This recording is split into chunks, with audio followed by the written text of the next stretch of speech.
Hello, welcome, welcome to episode 25 of the Apostate Alliance. Faye is not with us today. She was unable to make it, and you're watching this as a recording right now. The Apostate Alliance is where you can be free to not believe, and you are joined by two non-believers today. Today I'm joined by Harris Sultan. He's a YouTuber and ex-Muslim, author of the book, The Curse of God, Why I Left Islam. And we will have a link to that book. You can purchase that on Amazon. I recommend that you all pick that up. And there it is right there. He's holding it up. As you know, we talk about a few stories before we get to the interview.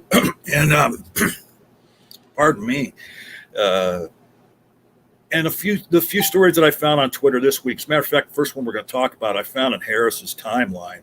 And it kind of blew my mind when I found it.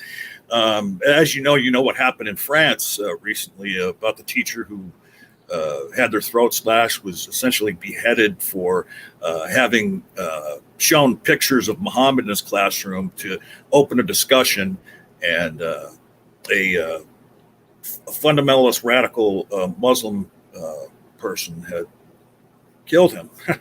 And this story that I found in Harris's timeline is about this politician, spiritual leader in Pakistan, Allama Qadim Hussain Rizvi, if I'm saying that right. He was decrying what the teacher had done and calling for nuclear war. And I'd like to have Harris step in now and maybe flesh that story out a little more and tell us what he thinks about that. Well, yeah.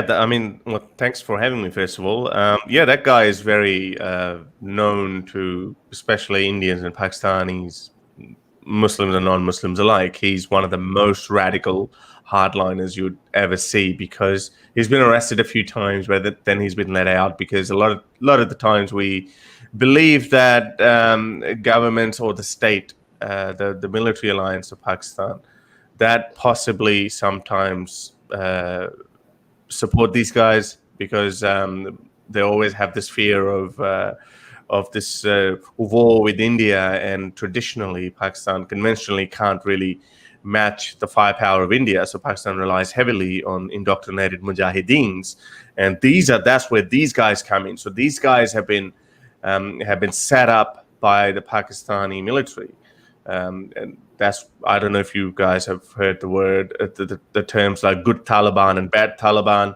This guy is not really Taliban, but there was a time after September 11 in the war on terror that because Musharraf, then Pakistan President Musharraf, had joined hands with the United States, as we had no other choice anyway, as I think it was Richard Armitage who had said that we'll bomb you back to the Stone Age, something like that. He had said at that time everyone had to be with either United States or against them.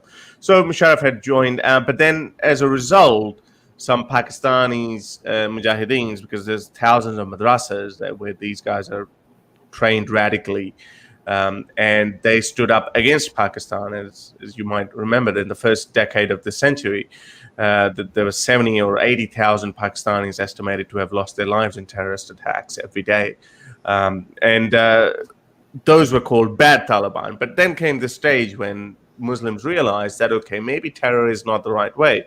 But then they were contained again. And this guy became famous in 2011. I don't know if you remember, there was a Pakistani governor of Lahore, Pakistan's second biggest city. He was killed for supporting Asia Bibi, who recently was moved to Canada after spending nearly 10 years in prison she was accused of blasphemy. So the guy who had spoken in her favor, he had only said that we need to look into the blasphemy law, and he was killed by his own bodyguard. That guy was called Mumtaz Qadri. He was trained. This guy, the one you're talking about, he was the spiritual leader of that guy. So this guy is very known. He's known to train people and to make people go to extreme lengths. And he's made statements like this before.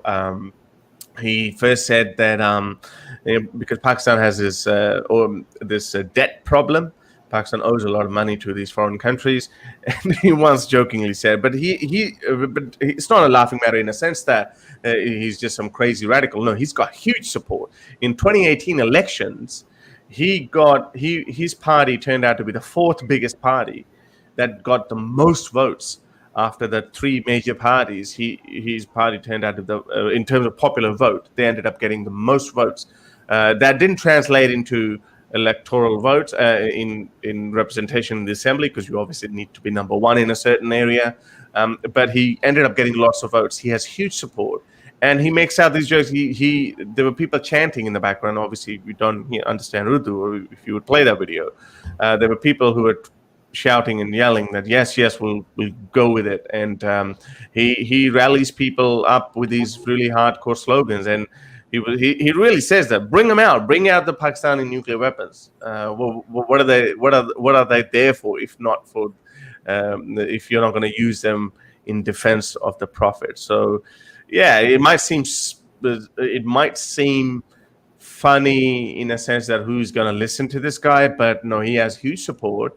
And I remember when in 2011, when Pakistan when Taliban had entered Pakistan, and some of the U.S. senators had expressed their fears that if Pakistan is overtaken by these mullahs, then Pakistan is a nuclear power. Then you would literally have these guys. These kind of guys will have their hands on the nuclear button. That's insane. I mean, and then you talk about how the other fellow that you were speaking of was killed by his bodyguard. I mean, yeah, you remember that Salman Taseer was his name. He was governor of Lahore. Yeah. I mean, and then here you have this don't want to be hyperbolic, but you have this person who sounds rather insane, that has support behind him. So it's not that far of a stretch to think that there might be people sympathetic to him in the government, So, you say he only was fourth on the list, as far as votes go, but it could be different next time. And like you say, if he, was able to get into government and had his finger on the button, that wouldn't be good for the entire world. So when you talk about, you had used the phrase "good Taliban, bad Taliban," is that like a real thing, or is it nonsense? I mean, is there good Taliban? So that was a narrative that was sold in Pakistan. So obviously, as we had heard by the United States, and some of those concerns were very, very true, as later on it was found out that Osama bin Laden was living not so far away from Pakistani military barracks in Abbottabad. As I said, when as a reaction by madrasas, the students and these ulamas, these scholars and these radical Maulvis, as a reaction to shaking hands with America and going into Afghanistan, then these people turned up against Pakistan. Now, those guys were termed as, because they were hurting Pakistan, not anyone else, those guys were called bad Taliban. The other Taliban who were fighting United States and who also hated India, we had been exporting jihadis into Kashmir. I wrote that in my book, how I was almost recruited as a jihadi. And that's why those guys were called good. Those guys were prepared by Pakistan military. And they had those ties, and some rightfully you can accuse United States of creating those Talibans as well. Those were mujahideen back then against Soviets, and so did and the United States gave them money, and they printed the jihadi verses in American universities, Oklahoma University, I believe. That's where they were printed, the jihadi books, the literature, and then Pakistan actually trained those mujahideen in the 80s. So those guys were good guys. And then obviously when America left, then Taliban took over. The Mujahideens became Taliban, and they were very brutal, as you know.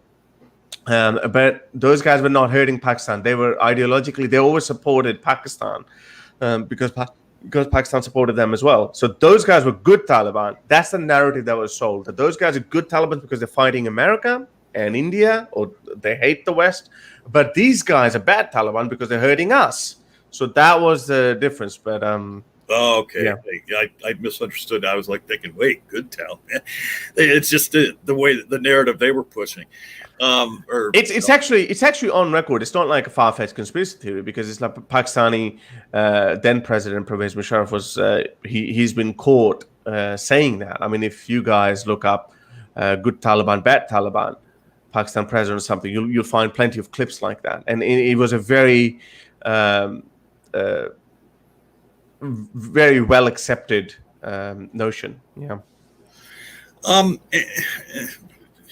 Stimulated a question in my head that so was there any doubt in your mind that had Osama bin Laden been able to put his hands on a nuclear bomb, that it wouldn't have been planes flying into buildings back on September 11th?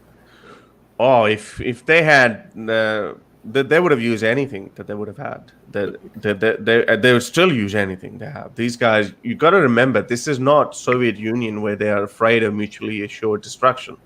These guys genuinely believe that, okay, let's blow up everything and, we'll go to heaven anyway.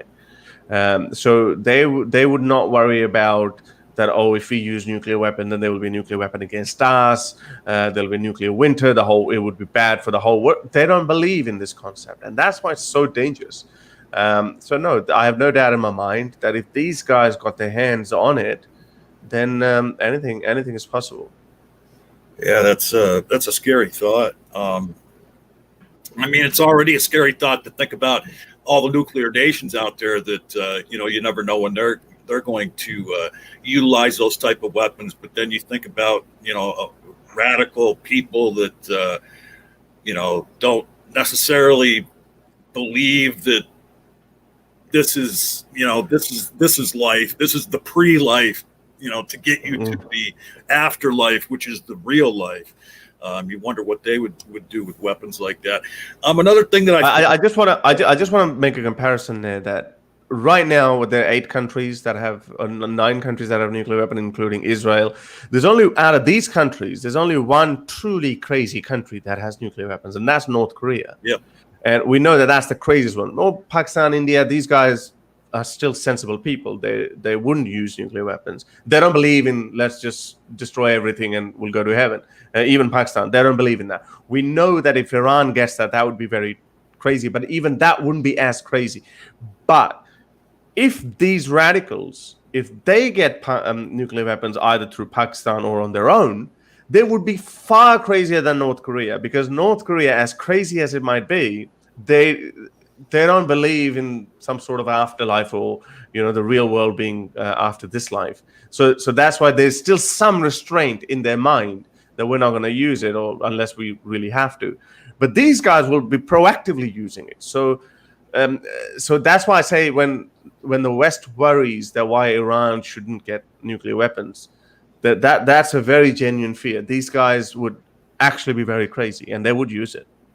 Well, and I can imagine the mindset that they would have, because, in their minds, someone straps on a bomb and goes to a public place and blows themselves up and a bunch of other people. They've martyred themselves. They're going to be honored in heaven. And so if somebody had a nuclear weapon, and with the thoughts of the devastation that could wreak, that would probably be very appealing to a radical like that. Yeah. Something else that I found in your timeline, I just want to give you an opportunity to comment on. You had posted a picture, and I left my notification on here. Silly me. You had posted a picture in a recent tweet that had a picture, and it said, a picture of a mountain. It says, if your faith can move mountains, it should be able to withstand criticism. And I love that, because it's so true. And I just want to give you an opportunity to comment on that and what that meant to you when you posted that. Yeah, because I think it's just a notion that is told, reminded to believers every day, and I'm specifically speaking about Muslims because that's my journey. And people were told that our faith is strong. We should be proud of that, and this is something that's really strong. But when you look back at it, you realize that it's so weak. It actually is very, very weak. Individuals might think that it is that is very strong. But people in power, they know that it is very weak. That's why they don't allow any criticism. And I actually got it from Atheist Republic. I saw it there, and I just thought, okay, I'll just quickly retweet it or I'll use it. And yeah, that's what it is, and that's the reason why they can't even allow tiniest bit of criticism. It just any criticism just has to go. It just reminds me of the famous Roman Emperor Tiberius, who had these treason courts he had set up, which was in it was a different time back then. But even in those times, the Romans found it really weird, bizarre that an emperor just merely criticizing the gray hair of his beard, that could land you in treason courts, meaning that you just don't allow any criticism. I mean, it's one thing to criticize the government and saying, we need, but actually just not. And that's exactly how powerful of a cult religion like Islam is, that you just don't allow any criticism. But I think it's a losing battle, because in this day and age, they just can't stop it. They show that they've done, they think that in their mind they've turned the world upside down. But you just put Prophet Muhammad in Google and go to Google Images, most you see are derogatory cartoons. That's what you see now. But these are the people who, when you put in Google, I mean, such is the obsession, and it's very childish and silly. Who is the greatest person on earth? When you Google that, then Prophet Muhammad comes up. Because they've hit it somehow, they've forced Google or whatever to just make it like that. Or maybe I don't know how algorithm works, but it's their obsession that we, not only us, believe that Muhammad was the greatest person, but we want to make the world believe that Muhammad was the greatest person as well. But look how it backfires when you jump up and down over such silly things. Then now you put Prophet Muhammad in Google, those derogatory cartoons like a bomb on some Arab man's head and all these Charlie Hebdo cartoons, they come up, the very cartoons they don't want to see. Yeah, it's like if you've ever heard of this, it's like the Streisand effect, they call it. Yeah. And so, it's so, because like with the recent thing that happened in France, it kind of renewed my concern for my usual co-host, Faye Rahman, because not this past Blasphemy Day, but Blasphemy Day last year, for Blasphemy Day, she went live and drew Muhammad. And even though she lives in Great Britain, I was quite concerned for her, and luckily nothing did happen. But I mean, you see what happened in France. I mean, just because you're an ex-Muslim living in a westernized country doesn't necessarily mean you're safe. There's there's radical Muslims, everywhere around the world. It's just not as bad as it is. And what is it? I think there's like maybe 10 or a dozen Muslim countries where it's actually law. It's against the law to blaspheme. It's against the law to, I think in some of those countries, to even be gay, stuff like that. And you think you might be safe in a westernized country, and not the case, So let's get on to talk about what we're here for, which is you. And first thing I wanted to ask is, so we've been talking now for a few minutes. So you started your life out in Pakistan? Yeah. Okay. And so presumably you were born into Islam. Just tell me a little bit, tell me whatever you want to tell me about your time as a Muslim, and what it was like around your house.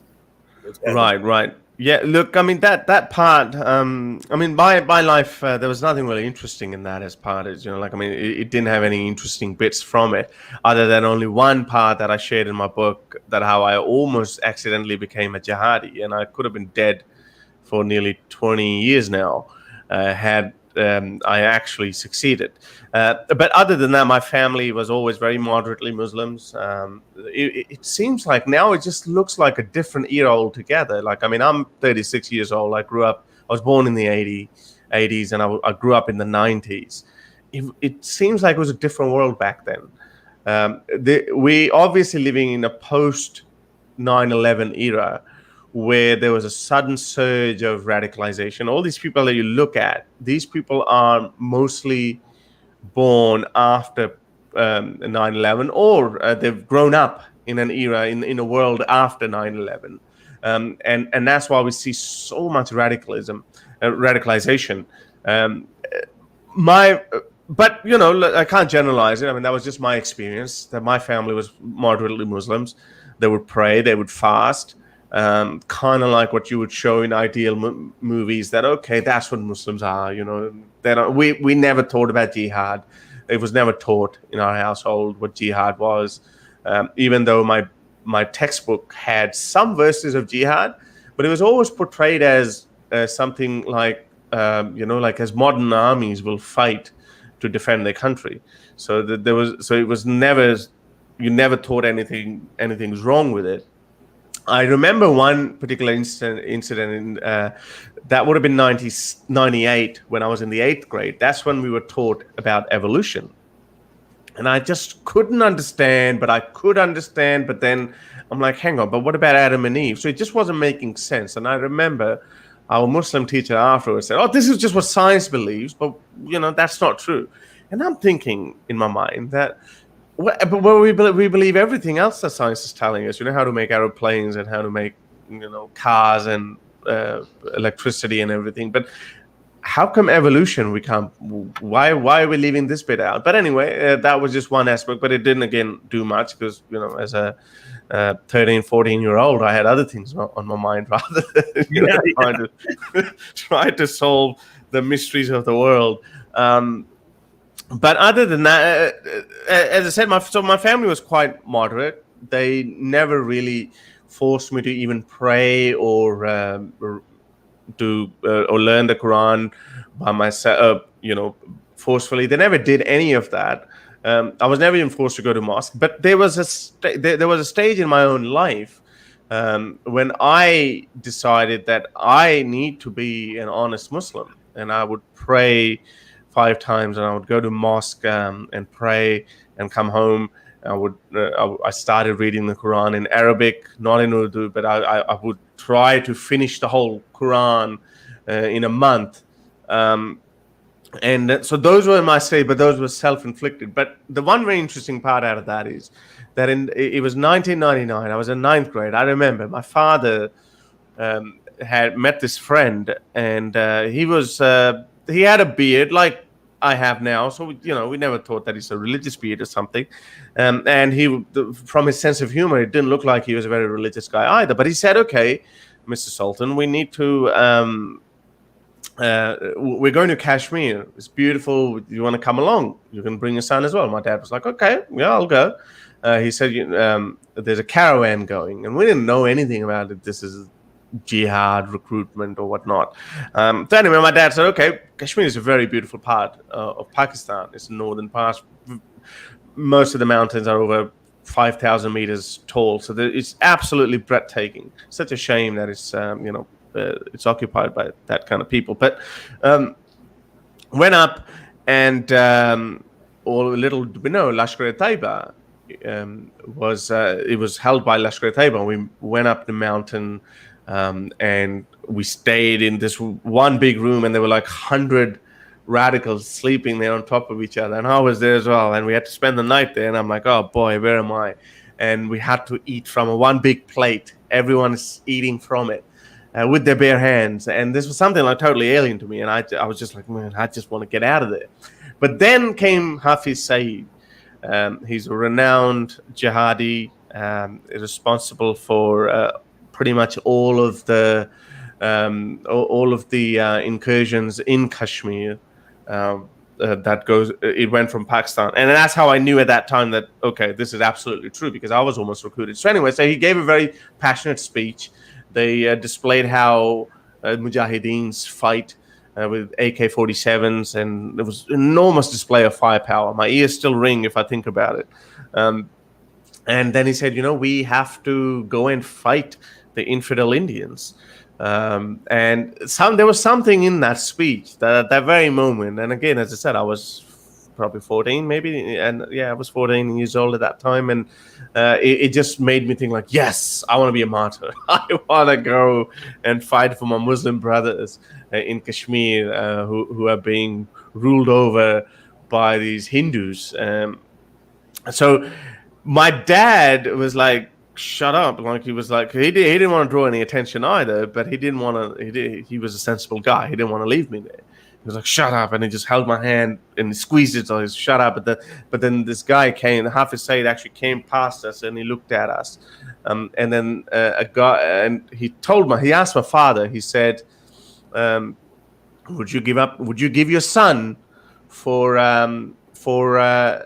this noble cause? My dad was very clever. He said, oh yeah, look, he's a bit young. I will send him in the army. He will fight via the army. So that was his clever getaway. He didn't want to offend him too much either, I guess. But he said, I'll send him to the army. And that's when he threw in his face that, Pakistan Army is, they're a bunch of cowards, because in 1971, Pakistan had surrendered, which turned out to be Bangladesh later on. But the guy who was holding a register next to Hafiz Said with this known terrorist, the guy who was walking with him, he kept an eye on me because he saw that I was like, hey, I want to get in. So, but anyway, my dad shut me up and he brought me home. And then when I came home after a couple of days, after I found the luxury, my soft warm bed and nice roof over my head, I got over it. But that part, I mean, if my father was any bit what I would say, even a little bit more conservative, a tiny bit conservative by Pakistani standards, then he might have said, yeah, okay, because I might go to heaven if my son becomes a martyr, because there's a hadith that a woman that gives up, it's a very funny hadith, a woman that gives, Muhammad was, there was a woman who had 3 of her sons martyred, and Muhammad, so what else could he sell them? He said, a woman who loses 3 sons in a holy war will go to heaven. Then there was another woman behind him, and she said, oh, Muhammad, what about the one with 2 sons?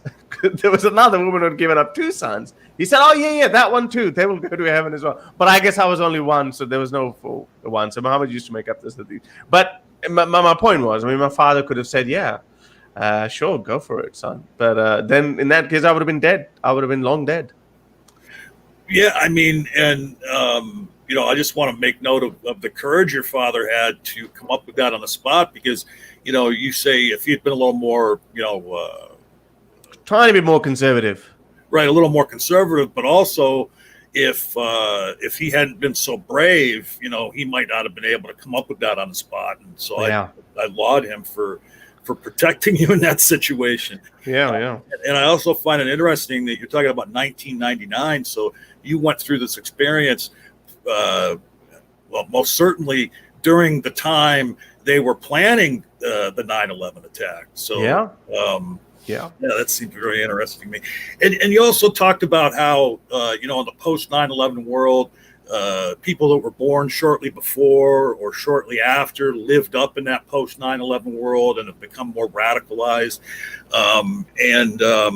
So when you talk about people that grew up in that era that are radical, are they, do they revere Osama bin Laden? Is he like a well-loved figure in that world still to this day? Look, I'm pretty sure there would be some very big circles where he's still applauded, where he's still kind of worshipped. But I think the narrative has actually moved beyond that, because the world doesn't really wait around. Because I noticed that when 9/11 happened, I was in Lahore at that time, and then shortly after that, I left Pakistan for good. I remembered people were I remembered it was afternoon time for us, and we did what we do out of school. School is called.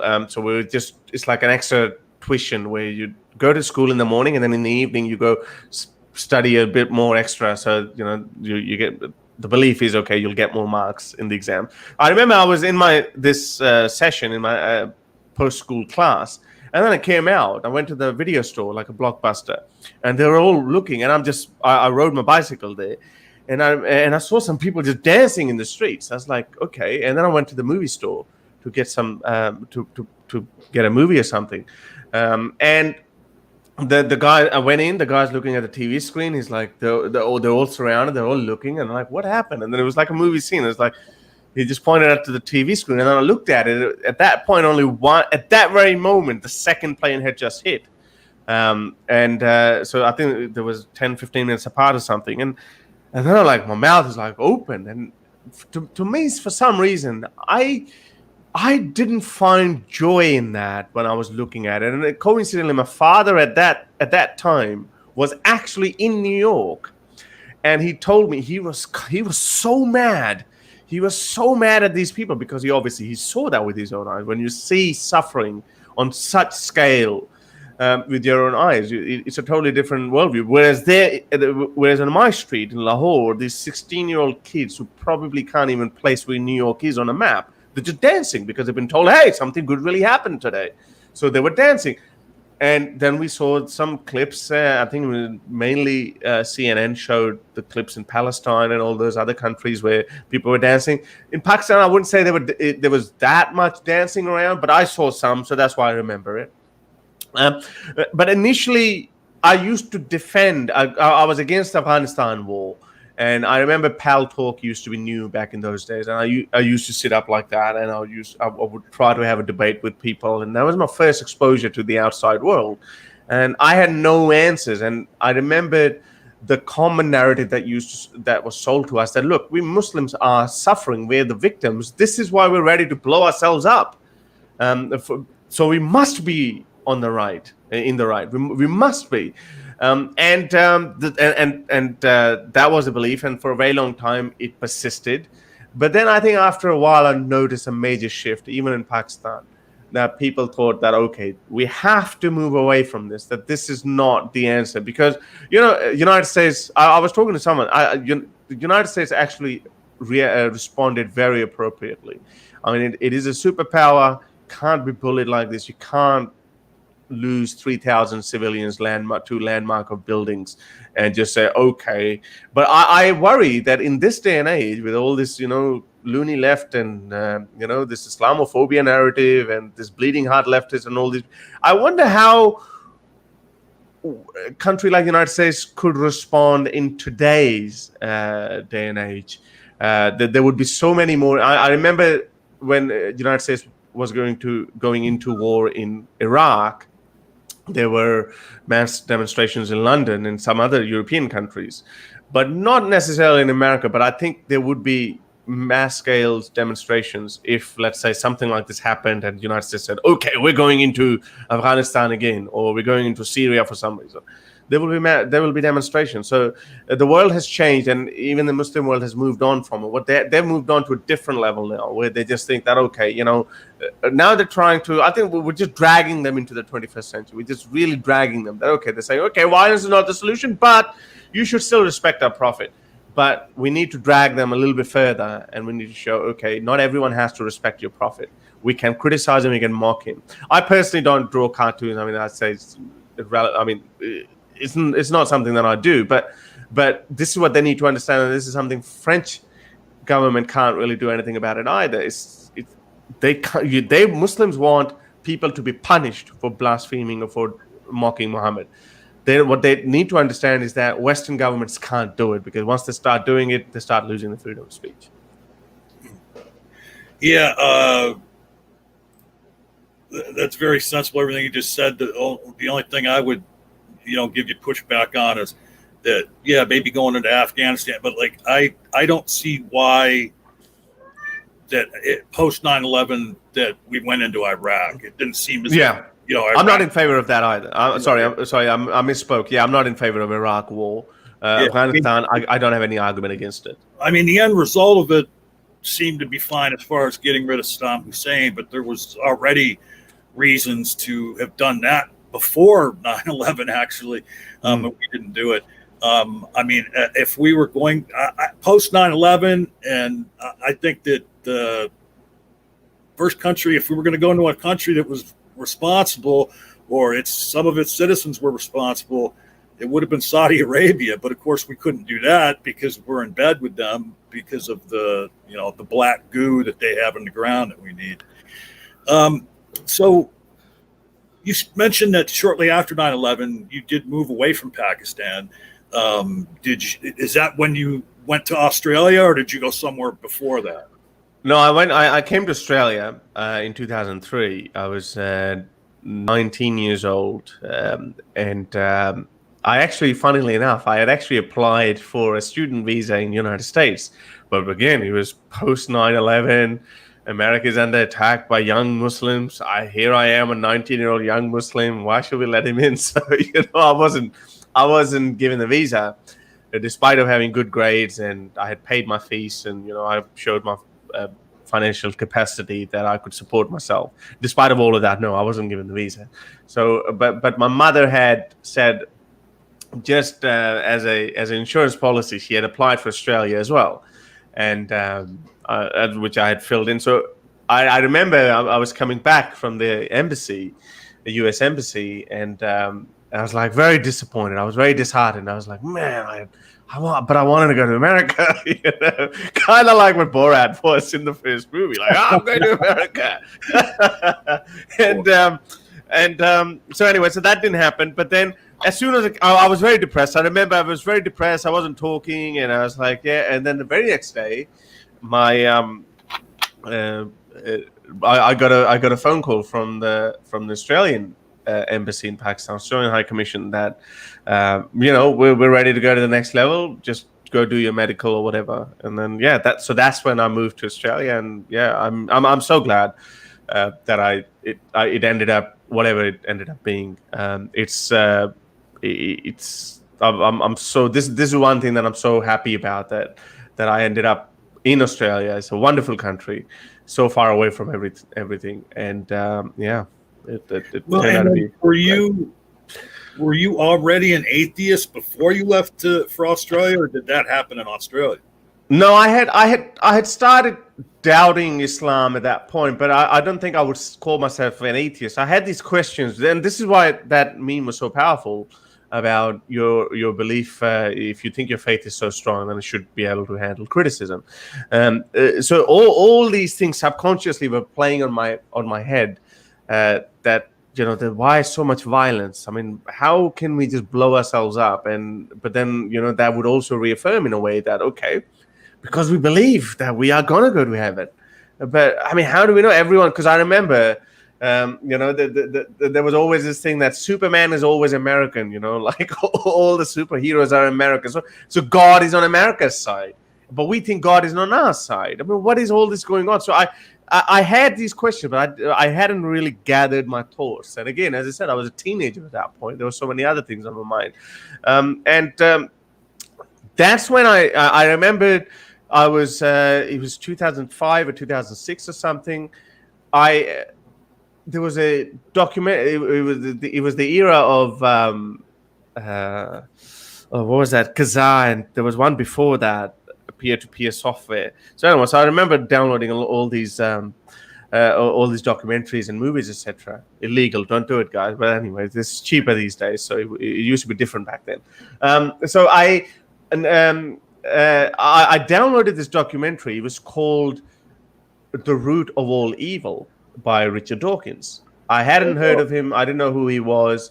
Apparently, it's called something else in America. But anyway, that's what I downloaded. And I was like, oh, how can he say that? And he's going and he's talking, he's challenging God. But now I look back and say, wow, that was very mild language, compared to the language that we guys use now about gods and prophets. But he's like, in his sophisticated British accent, he's talking about all these arguments. I'm like, I was not a radical, I was not an extremist, but even to me, I was like, oh, that's too much. No, that. So I put it away, I forgot about it. And then a year later or something, I picked up the newspaper, an Australian newspaper, Herald Sun, and there was an article written, opinion piece written in it by some Christian apologist. And he was pointing out some arguments of Richard Dawkins, and he was trying to respond to him. Even though in that opinion piece, it was written by this guy, so it should have been obviously biased, and he could have been strawmanning Richard Dawkins or something. But I'm reading it, I'm like, the other guy's making more sense, meaning Richard Dawkins. I'm like, who is the other guy? So that's when I looked up the other guy, and that's when I was exposed to Richard Dawkins' countless hours of debates and lectures, and then Sam Harris and Christopher Hitchens. And then when I heard these guys, I was like, well, yeah, I had the same argument. I just couldn't articulate him like that. I just couldn't, gather my thoughts like that. But yeah, all these arguments, one by one, they've been answered.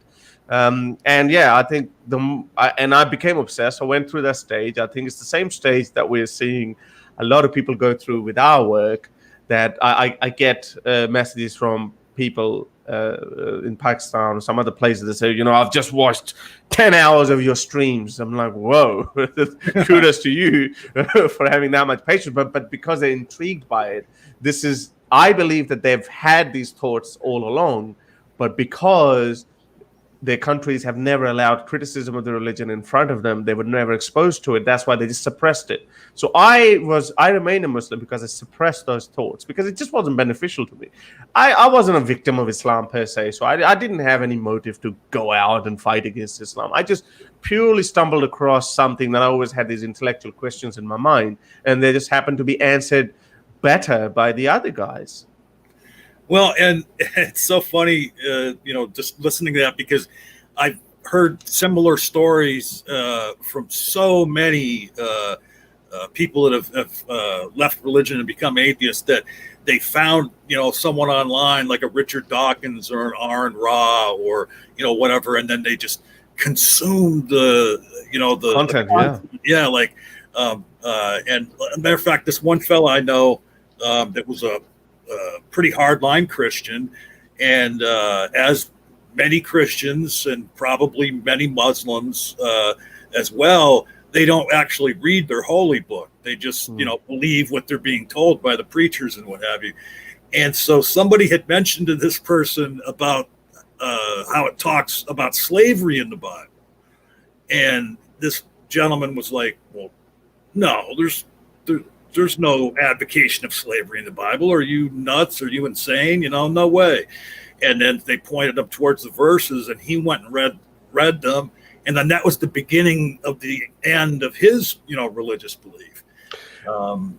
It's so often there's very few things that actually trigger something, and and I'm so lucky that we've got so many other ex-Muslims who are atheists now, who are producing content in Urdu. After my channel was the first channel, and now I think there are 4 or 5 people doing it, and they all have their own styles. They're unique styles. They're all atheists. They bring their own little flavor to the table.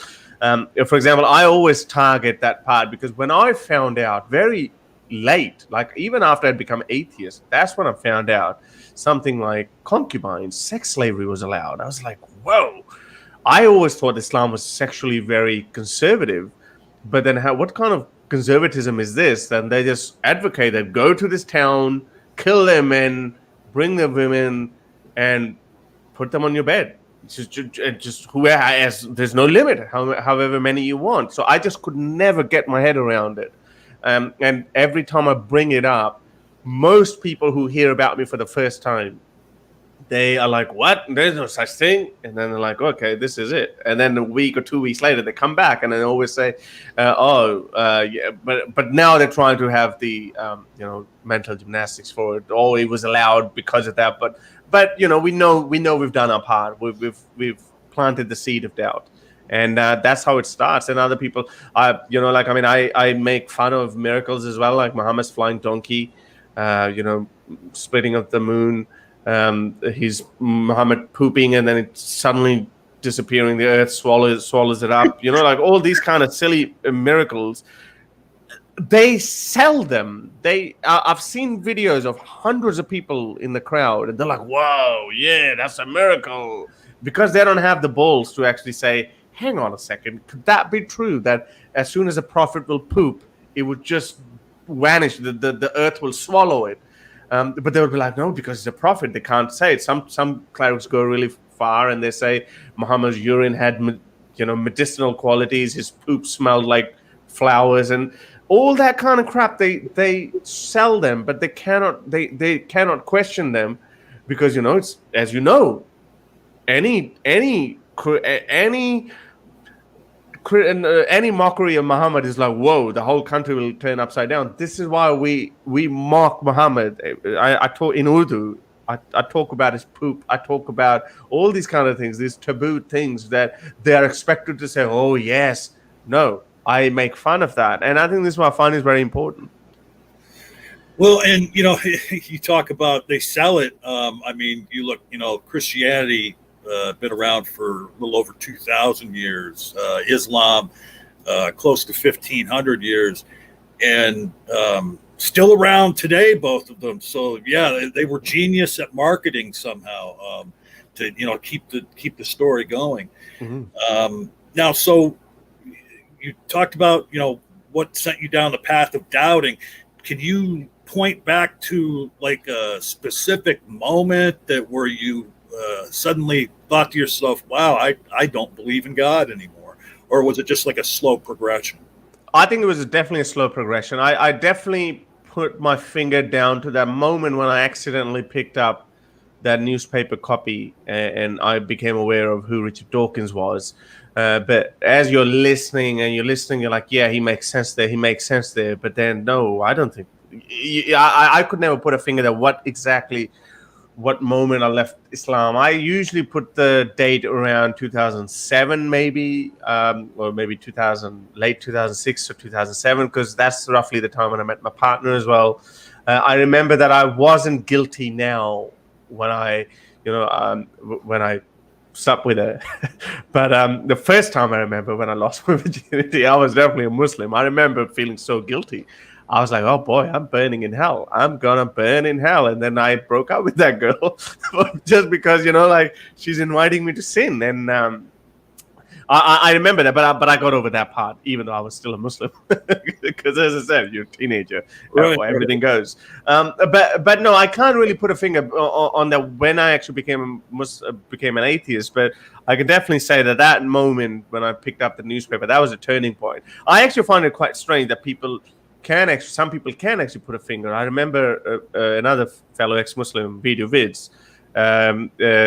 He said that when this Charlie Hebdo thing happened, he was asking his other fellow Muslims that why do people say but? It's wrong that they were killed, but.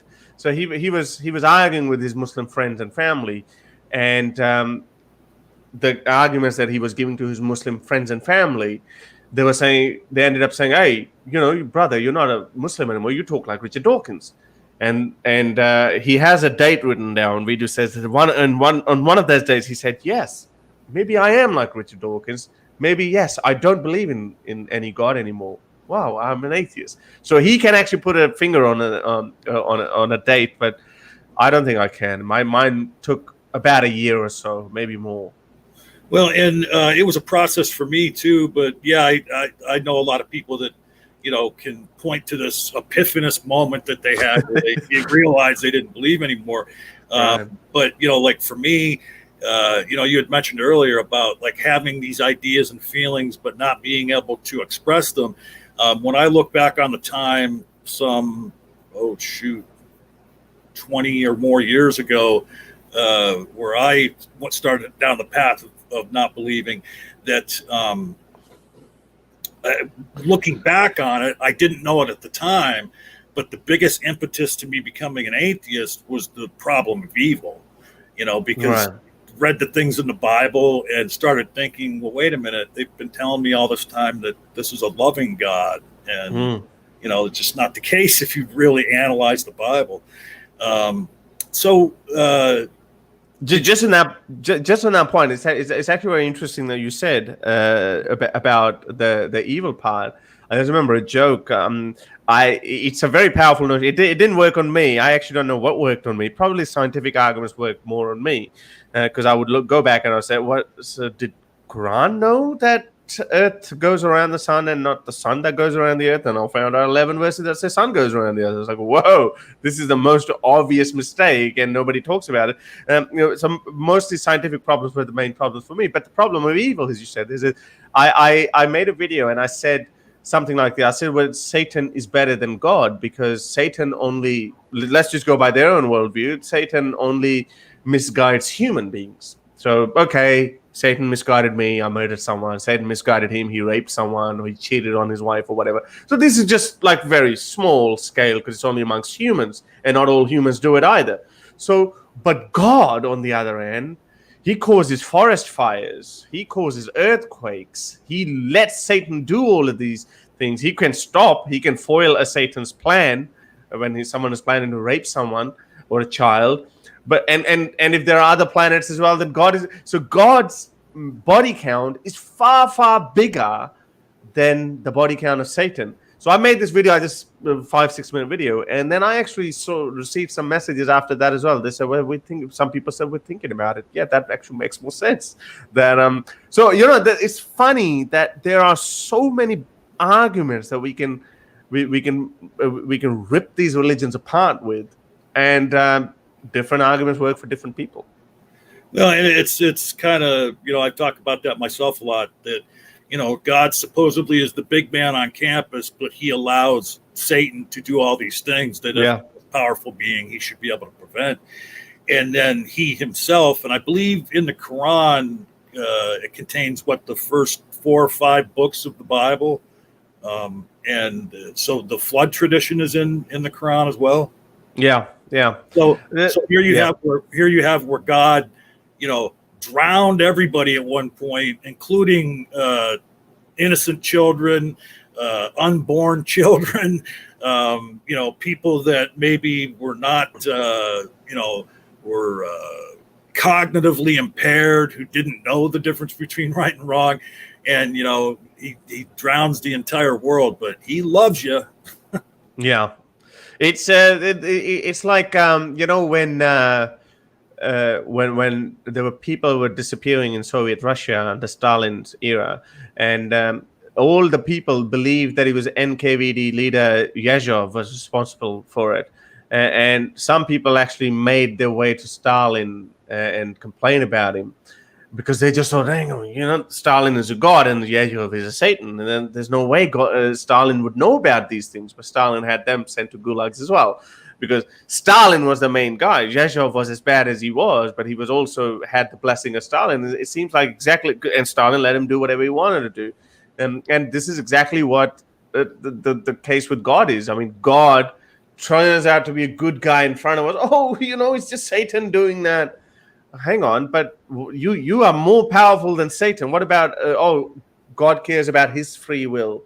What about the free will of a person who's going to get raped? I mean, if I get raped, if I'm a man, well, men can get raped too. I mean, my free will is being violated by some other guy, right? I mean, why is God allowing his free will over my free will?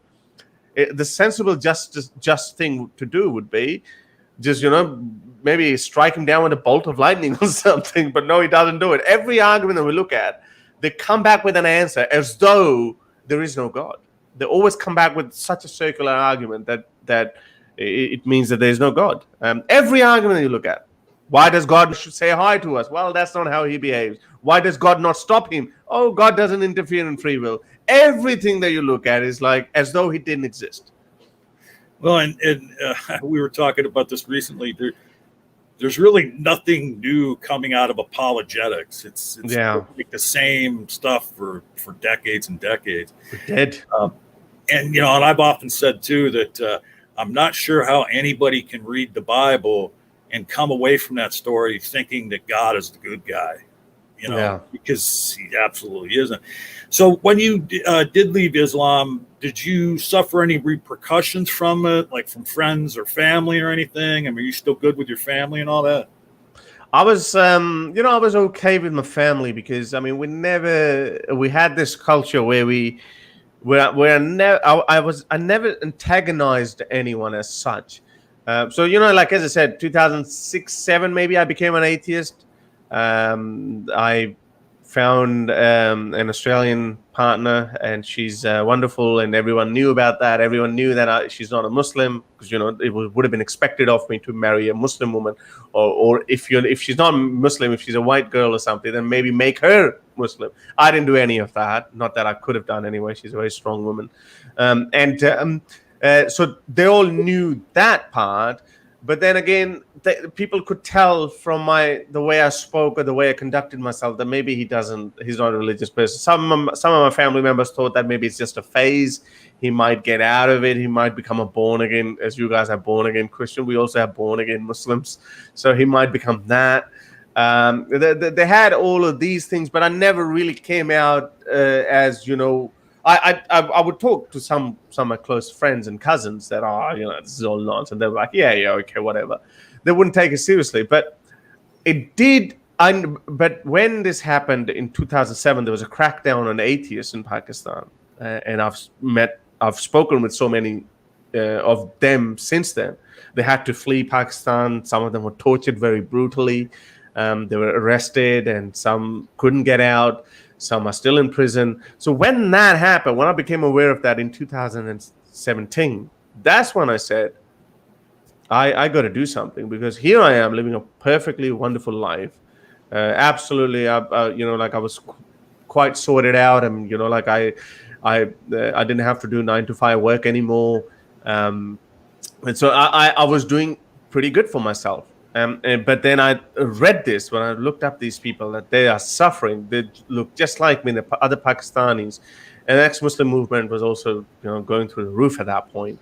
I thought I had to talk about it. So that's the time when I realized, oh, now I can't go to Pakistan. Now I can't really be so cool about my atheism, because now people actually hate me. Because now, like I said, now you're dealing with a totally different ballgame. Like, now you're just out there. I remember when I was in London, I was recognized by one of the guys on the street, and I was like, all of a sudden, like my body was tensing up, like it was like a fight or flight mode. That what do I do if he's coming? He said, "Hey, are you that atheist guy? Are you that guy?" He had a big beard as well, and I was like, and he's coming up to me, so I'm just getting ready. And then he just shook my hand and said, "Oh, I watched some of your videos. Yeah, you make good points, blah, blah, blah." And he said, "I'm going to a mosque. You want to go?" I said, "No, I got to go somewhere else right now." But it was nice. It was a nice little conversation. So not all of them can be as radical. I think this is why we don't know. Slowly, very slowly. Yes, we see these radicals who behead people and all that, and the clerics who say, "Let's kill, have a nuclear bomb," or whatnot. There are still some of those people who I speak with, and they're people I believe that I would never put my security in their hands, though. But I still think that we are bringing them a little bit forward, because I'm now seeing a narrative shifting in Muslim world as well, that, okay, you want to criticize our religion, then criticize it, but don't make these racist cartoons of Muhammad. Okay, if you want to make cartoons, just don't make racist cartoons. So there's always, it's a receding force, and they're giving in a little bit. So I think we have to be reasonable as well, and we just have to keep going. And that was the time when I actually realized, oh, this is a different world now. Because last time I went to Pakistan, it was 2015, and obviously I would never go to Pakistan now, or at least for another foreseeable future, unless I find God again and I say, I'm a born again Muslim. Well, I mean, and there's even in this country, there are extremist Christians that like there's a group called the NIFB, which is the New International Fundamentalist Baptists, and there's people in that group that call for the genocide of gay people, that they think the government should pass a law and execute gay people. And there's Westboro Baptist Church that has picketed soldiers' funerals, signs, decrying gay people and what have you. But you said earlier about dragging them into the 21st century, and I think the proof that is eventually going to happen, and that it is already happening, is people like the fellow you just described meeting. There's really, when you talk about the numbers, the radical element of Islam is a very small percentage of Muslims, but because there's so many Muslims in the world, even that small percentage is like millions of people. So I wouldn't say small percentage. I still wouldn't say small percentage. I know you mentioned NIFB and Vasbro Baptist Church. I would say these guys are truly what you would call fringe groups. The problem is far more widespread, and the numbers are far more numerous in the Muslim community. Yes, what I always say that this when numbers. So this is what I explain in my book. That numbers that a lot of us quote, and we love to quote, and there's a very good reasons to quote them. The Pew surveys that 70% of Pakistanis believe blasphemers should be killed. 80% of Afghans believe something else. Corporal punishment should be implemented. These are big numbers. These are not fringe numbers. Like literally, they believe people should be stoned to death, or homosexuals should be thrown off the rooftops. So when they ask these questions, they simply believe that or not. Sorry, did you lose me there? Am I okay? You were roboting a little bit, but I still got right. Okay. Right. So I think the number it is, the problem is a bit more widespread in the Muslim community, but it is happening. We are making some progress. It's not as there's some really clean shaven, really nice suit wearing Muslims. They'll be like, yeah, this is bad. Homosexuality is evil. And then you might run into a guy with a big beard who is a Muslim. He might say, yeah, if someone is homosexual, it's between him and God. So there is no clear answer, and especially when we're dealing with such big demographics. And Indonesian Muslims, Pakistani Muslims, Bangladeshi, Arab Muslims, Jordanian Muslims. The world's apart from each other, even in belief as well, not only just in geopolitical matters, but also in religious matters as well. So, but collectively, I reckon, I always see one solution is that there's just telling them that regardless of going into what we should do with homosexuals, or whether we should allow women to sit with men or not, or, regardless of going into those topics first, let's get to the crux of it. The argument that's been sold to you that God is real, it's not real. And we have plenty of good arguments against that. Everything else will fall into its own place afterwards. But let's just talk about God, the creator of billions of galaxies. Did he not know that it's the earth that goes around the sun, not the other way around? Why did he not categorically say that the earth is round? And Quran used a very duplicitous language. It didn't say it's flat, but it didn't say it's round either. It just kept saying spread out. God has spread out the earth. So some people interpret it as, you can only spread out. It even says spread out like a carpet. You can only spread out carpet on a flat surface, not on a round surface. But it doesn't say round. But then there's so many other mistakes as well. And yeah, it's I've explained that in my book. Well, I mean, it's always seemed kind of odd to me, like the cosmological argument or fine-tuning argument, and that look what God made for us. But when you know truly what the universe is, 99.9999, you could go on with the 0.9s for a while. % of the universe is deadly to humans, So he made all of this for us. How do you figure that? I mean, even on this planet. And when you look at our own design, I mean, our breathing hole and our swallowing hole are close together. That's not a very good design. And there's, how many different things on this planet that could kill us on a moment's notice. Something I wanted to ask about. It's like creating a big house for yourself, but there's only one tiny bit of room, like a tiny toilet room where you can survive. Everywhere else will be incinerated. Yeah. It doesn't make any sense. So, I wanted to ask you too, I'd asked you about, hey, if you had that moment where you realized you were an atheist, and we talked about that, but I wanted to ask you this, not apropos of religion or anything, but so you have this lovely accent that I'm hearing, which seems to be kind of a mixture of a residual Pakistani accent and also an Australian accent, which often happens when people go to other countries. They end up adopting the accent of that country. Is there a moment that you can point to after you moved to Australia where you said, yeah, you know what, I'm Australian now? Yeah, look, I mean, I always believed when I actually got the passport that that's the moment that I am officially an Australian. But I always felt at home in Australia. I always felt that Australia is something that the values that my mind can agree with.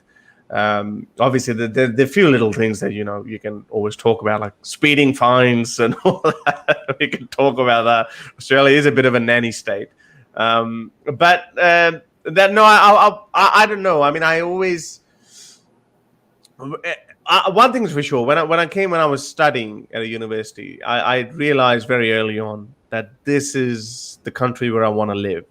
I had been to Thailand at that point. I wasn't very well traveled. Obviously, I was still very young, but at that moment I realized that this is the country I want to live in. The beaches are beautiful. People are so friendly. It's so clean. I actually said it once that there's so many questions that come to your mind. In Pakistan, for instance, we are told, and that's why I say to these people you see these silly people jumping up and down in the streets of Lahore, Islamabad, protesting and all that, wishing death upon these other countries. They've never been there. They don't even know anything about them. And we always thought, we were told that, these kafirs, they're dirty people, they're just filthy people all around. And when you come here, when you look at it, the roads are so clean. Nobody even spits on the ground. I mean, some people might, but nobody. And in Pakistan, you see the people pissing on the street, people spitting everywhere, and it's dirty. There's plastic bags flying around everywhere. People would eat a chocolate and throw a wrapper out of the window. And I'm like, well, these guys are clean. So that's just one thing that I looked at. And obviously, when you go to other Western countries as well, there are good and bad areas as well. But more I've traveled, I've been to a few countries in Europe now and in Asia as well. More countries I go to, more I fall in love with Australia, because it really, I don't know if you guys have been there or not. It really is a really wonderful, fun country. It truly is a laid-back country. You can really be very casual, and it's probably one of the last countries in the Western world where sensible people still have a backbone. Because we see in other countries is far left versus far right. People going crazy. They just can't talk about things, and they're too afraid now. It's one of the few countries where we still take a piss out of it. But having said that, we're losing it too. So people are becoming more polarized as well. Either you become too far right or you become too far left. But I don't know if there was any moment, but very early on I thought I belonged here. Yeah, the polarization is a problem in countries all over the world. I mean, because, when you look at it, civilization is born out of centrism, commonalities, and then the people that get way out on the edges, that's what disrupts civilization. So it sounds like, from hearing you talk there for a few minutes, that you are thankful that the U.S. turned you down way back when. I think that's just me being a sore loser, but I'm pretty sure I would have turned out to be okay in America as well. But now I just look back, I'm quite happy with what this country has been able to give me. I mean, I'm not an old guy. I'm 36, and I've still done fairly well for myself, and everything worked out really good. So that's why I just can't imagine my life any other way. But I don't know. I always wanted to be an actor too. So maybe if I had gone to America, I might have become, I might have worked on my accent a little bit more, and I might have done something in Hollywood. I don't know.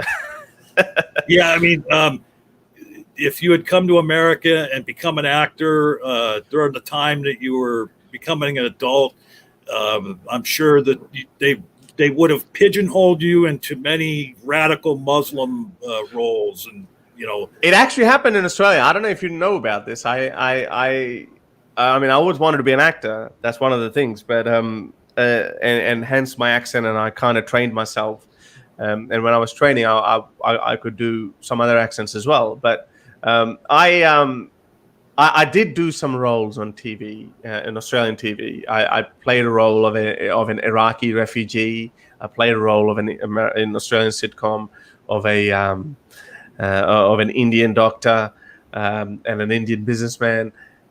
So I was pigeonholed. I was stereotyped, and that was one of the reasons when I actually said no more. I don't want to do these stereotype roles anymore.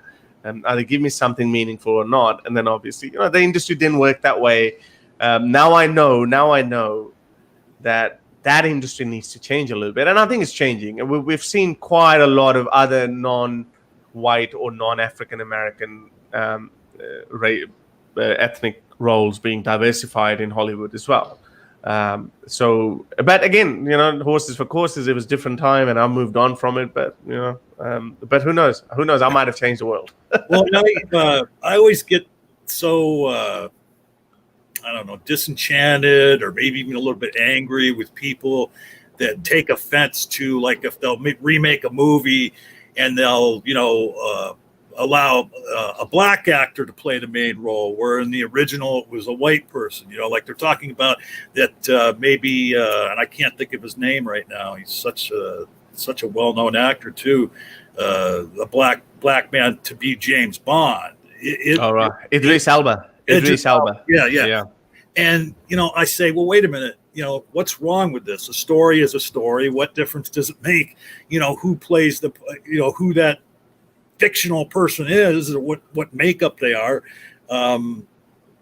because like you look back in the beginning of like filmmaking here in America, people of color didn't get roles like that, so what's wrong with remaking a film? And it's not that, who's to say James Bond can't be a black person or an Eastern person, or right. Yeah, and I always hate that argument when they there's always a problem with this overcorrection. I remembered I tweeted about this a while ago, but no one picked it up. There was another TV series just recently made in Australia. I knew the actress. I actually had worked with her. She good on her, and I felt bad if she might think I'm targeting her, but for some reason, it was never noticed by journalists that the point I was trying to make. She's an Australian Anglo girl, or maybe she might have some European in her, but she's not a Lebanese Muslim. She played a character of a Lebanese Muslim in this major TV series in Australia, and that always pissed me off a little bit. That okay, surely you can find a Lebanese Australian actor who can play this role. Because that Lebanese Australian actor is not going to get a leading role of an ordinary Australian policewoman. She's not going to get it. Those roles are for the Anglo-Saxon people. That's how the industry works. And I understand. Being in the industry, I was an acting agent. I still am an acting agent as well, so I know how marketing works. And if they make an Indian guy as a lead role of a major Australian sitcom, people are not going to accept it. We know it. So, it might not sell well. And as a distributor, as a network, your role is to sell it, to make people watch it. But what happens sometimes, they're overcorrected, where they go, okay, now we're going to get a black guy to play Abraham Lincoln. Come on. Can't really do something like that. Is very silly. Yeah, so you can't really do it. I mean, leave that one for that. But okay, just find a balance. And I think I was looking into it. I mean, Will Smith spoke about it as well, even though Will Smith, I think by that point, a lot of leading roles. But African Americans had to go through it as well for a very long time, back in the old Western days and the days of Clint Eastwood and all that. And there were just, black guys were only either, bad guys or, playing some stereotypically inferior roles, and you would never get a lead role. We had the same problem in Australia, and the Greek and Italian actors in Australia used to complain that they would never get roles, and then it changed in the 90s. And now I think Asians and Indians and brown people are making their mark. So it's changing, but it should be, there should be a balance. Well, for example, there was an outrage on Twitter when that wonderful actress Gal Gadot, the Wonder Woman, who played Wonder Woman, she was announced. It was announced that she would be playing Cleopatra. All the Muslims were angry. They were like, they were not angry because like she's not even a white woman. She's Jewish, and she's pretty close to Middle East, and they were angry because she's Jewish, she's Israeli, and they're saying, well, Cleopatra was Egyptian, so why can't you get an Egyptian actress? But we know that Cleopatra had a lot of Greek in her too. She was a descendant of Alexander the Great. So there's some false outrages, and there's some outrages that actually deserve it. But I'm sure there can be a balance, and I'm sure it's heading in the right direction. So I'm hopeful. It's that part is going in the right direction. Everything else, I'm not so sure. My apologies if you notice a smile on my face, because all I could think when you said Gal Gadot has a lot of Greek in her, the only thing I could think of was giggity. Giggity. Right. Yeah, I mean, I haven't even heard about that project yet until you mentioned it, but I can see Gal Gadot playing Cleopatra. Right. Yeah. No. So why don't you take a few minutes and tell us about your YouTube channel and what you're trying to accomplish there and the kind of content you have and all of that. Right. So I started. So when I came out in 2017 as an activist, I opened a Facebook page called exMuslim Atheist, and I hadn't shown my face yet. I just had a logo. I wasn't sure. Maybe I just wanted to suss it out, have a look. What do they say? What kind of reaction I'm going to get? Surprisingly, it was like more antagonistic from Muslims, and they're like, you're not a real ex-Muslim. Who knows who you are? Blah blah blah. So I was like, okay, screw you. And then I made some videos in English, critiquing Islam and religion, promoting atheism, the atheist agenda. And then I saw there was some good response to it, and then I thought, okay, I never felt, it was never in my personality to be, not to be bold enough to preach what you can't really practice, sort of way. So I mean, when I was a Muslim, I wanted to be Muslim myself. I wanted to be a good Muslim myself, like hardcore, like believe in it in its entirety. Without any pressure from my family. So now I'm an atheist. Now I'm like, I'm not going to hide behind a computer screen and not reveal my face. So I'm going to come out. So a few months later, I did come out. I showed my face, and then surprisingly there was good response. And then one thing led to another. My English channel, I first started English channel.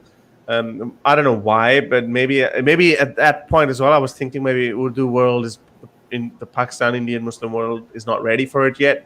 So a year later, I thought, okay, this is, and then I got busy with my book, and but then my book got published in end of 2018, start of 2019, and then when the book got published, that's when I thought, okay, I think we should, because there were so many people, ex-Muslims, doing amazing work in the English-speaking world. I thought, but most of this content is people just don't know in India and Pakistan. They just don't hear it. So in 2019, I started the Urdu channel. That's when I got really excited about. I first translated all my past videos into Urdu. I put those videos up. Surprisingly, I was having a far wider response on that than I did on my English channel. So then I started doing a weekly show where I take phone calls from people, kind of like Atheist Experience in Urdu style, in Pakistani, Urdu and Hindi, Indian Pakistani language. So people call and they talk, and we have been noticed by some of really big people. I managed to get in touch with a couple of Pakistani politicians, off the record, obviously, and some other celebrities as well who happen to be atheists but don't come out as atheists. Some really big, powerful, influential people I got in touch with once I started my content in Urdu. So that's pretty exciting. Some of the clerics This guy that we showed, he definitely knows about me, and there's some other major Pakistani clerics with millions of followers. They have spoken about me, and so I think our message is going in the heart of this Islamic empire, in a sense that these kids who listen to me, and I just remember, like, I mean, no, I'm not trying to be humble or anything, but I always have felt that, like, who's going to listen to me? Why are they listening to me? But then I always remember that I had these questions. I was the same ordinary guy. I had this question, but then just someone, like, I accidentally stumbled across someone like Richard Dawkins. Okay, he's totally different level, but the arguments that he was talking about were very simple arguments, and they resonated with me. Just like that, I want some Pakistani kid to accidentally stumble across, what is this guy Harris Sultan barking about? And then, oh, okay, yeah, I thought about it. Okay. And I have got messages. I've received thousands of messages from people. And that all happened after my Urdu channel. English channel, as I said, I'm not that interested in that anymore because there's so many other people doing really amazing work. But the people who used to curse me, abuse me, threaten me, and a year and 2 years later, I get the messages again, and they say, because I never delete them, I never block them, I just leave them in my folder. And they say, "Oh, Harris, brother, I'm so sorry. You totally changed my life. I used to hate you." And it's not just one or two. There are literally thousands of messages that I've received that are like that. Where some random, every day I get 10, 15 messages, random messages. "Oh, Harris, like I've been watching your videos and I changed my view." So that is something it's not that I am brilliant. I just think I'm just regurgitating the age-old arguments, as you said. I mean, there's nothing new, really. These people have just heard the similar arguments: free will, God is good, God is all love, Muhammad was the best man who ever lived, whatever. The same arguments they've heard, but they have never heard the other side of the argument. And I'm just regurgitating the same arguments, and they're like, "Oh, okay." Because the language has always been a barrier, and I always say this, that the Western world in its discourse as well is far ahead of Islamic countries. Where in the Western world we're discussing what kind of an egalitarian society we should create, whether we should tolerate homosexuals or not, or equal marriages and whatnot. These arguments are not even thought about in the Muslim world, but now it's changing. Thanks to social media, now it's changing. People are becoming more and more compassionate towards other humans, towards animals, towards environment, towards ethnic minorities. People are becoming more and more compassionate about it, and I think that's something brilliant that could not have happened if it wasn't for social media and if it wasn't for ordinary people like you and me talking about these things. Well, I mean, and my snapshot analysis after listening to you is that's where your success came from, is deciding to do it in Urdu and putting it out to the people that need to hear about it the most. And the radicals that have mentioned you and have talked bad about you, unbeknownst to them, they have been helping getting your message out, because when they talk about you, there's certainly people in their audience that maybe have some doubt in their mind and say, "You know what, I'm going to go out and check out this Harris Sultan." And maybe they start with, "I'm going to go check out this son of a bitch." They're very clever, though. They're very clever. There was actually a TV show only a couple of weeks ago on a national TV. They were talking about me. They were saying, because I just made fun of them. There was a white Canadian girl who converted to Islam. She went to Pakistan. She just loved everything, and then she converted to Islam. And I made a point that, by the way, Rosie, do you know that if you I made the video in English for her to listen to, for watch, and then also in Urdu. And I made the point, I said, "Do you know, by the way, that if you leave Islam, you could get killed, because apostasy is crime punishable by death in 13 countries, including Pakistan." Pakistan's a bit tricky. Blasphemy is punishable by death, but they can get apostates under that as well, because they can ask you, "Hey, why did you leave Islam?" Because you have to tell them. Then if you say, "Oh, I don't believe it anymore," they could book you for blasphemy under that. So they can technically, but anyway. So they were discussing that few months ago, maybe 2 or 3 months ago, on the national TV. There's a very major cleric, but he didn't mention me by name. But he said, there's some atheists, Pakistani atheists. They say this, so I think we need to change our attitudes, and we may abolish apostasy death for non-Muslims. So if a person is born in a Muslim household, if he leaves, fair enough, kill him. But if a white person tries to convert to Islam and they leave Islam, don't punish them. So they were talking about it, and there's so many others. They have spoken about me, but they don't mention me by name. But I know that why that is, because as you said, if they don't talk about me, then they're in trouble. Because it's one thing to talk about the bad ideas of Christianity and Hinduism, but hang on, the atheism is a total different beast that is consuming all countries from within. Every poll after poll we look at, especially in the Muslim countries, atheism spreading like a wildfire. Like there's been 10, 15, 20 percentage points increases in some Arab countries. In Iran, 32% number of atheists as well. They have, before they can think it, someone else in the family has just become an atheist. So they are being bugged. I'm sorry to interrupt you, but you said you kind of roboted again. 32% in Iran identify as atheists, you said, or non-believers? Yeah, agnostic and atheists, 32% in Iran. I think something like in Tunisia, something like 35%. In Egypt, it went up to 20%. In Pakistan, it was 2%, but that was back in 2012. I am more than 100% certain that the number would have increased to something like 10%. It has to, or at least 8-9%. It has to be, but there hasn't been a detailed study on it yet. But everywhere else we look at it, this Iran one, this study came out by a Dutch university, I think 2 months ago or something. It was a very comprehensive study. It was a sample size of something like 55,000 people. And the funny thing is, even those who were Muslims, even they had let go of quite a few hardcore tenets of Islam. For example, the arrival of Messiah, Imam Mahdi, as they call it. And it's a central belief of Shiaism. Even Sunnis believe it too, but Shias cannot be Shias without believing in it.